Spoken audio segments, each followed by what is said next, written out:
আমি আপনাদেরকে আমার ওস্তাদের একটা কথা বলি। আমার ওস্তাদ আমাদেরকে শিখিয়েছেন, বলেছেন যে আমল প্রতিদিন করা, অল্প হলেও প্রতিদিন করা।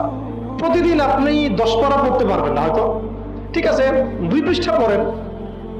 প্রতিদিন আপনি হয়তো 20টা হাদিস পড়তে পারবেন না, 2টা হাদিস পড়েন। প্রতিদিন হয়তো আমরা তাহাজ্জুদ, চাশত, আওয়াবিন, ফরজ, সুন্নাহ সব একসাথে হয় না, তাই না? তো ঠিক আছে, আপনি 8 রাকাত করে পড়তে পারছেন না, 2 করে না হয় পড়েন। 2 রাকাত তাহাজ্জুদ পড়েন, তাহাজ্জুদ হক আদায় হয়ে গেল। সকালে 2 রাকাত নামাজ পড়ে নেন, চাশতের হক আদায় হয়ে গেল। এইভাবেই মানে কথা হচ্ছে যে আমল করা, নিয়মিত করা, যদিও সেটা অল্প হয়, এটা কিন্তু কঠিন কিছু না। আল্লাহ পাক যার জন্য সহজ করে দেন তার জন্য সহজ। ওযু করে ওয়াশরুমে গিয়েছেন, ওযু করে ফেলেন, ওযু দিয়ে 2 রাকাত নামাজ পড়ে ফেলেন।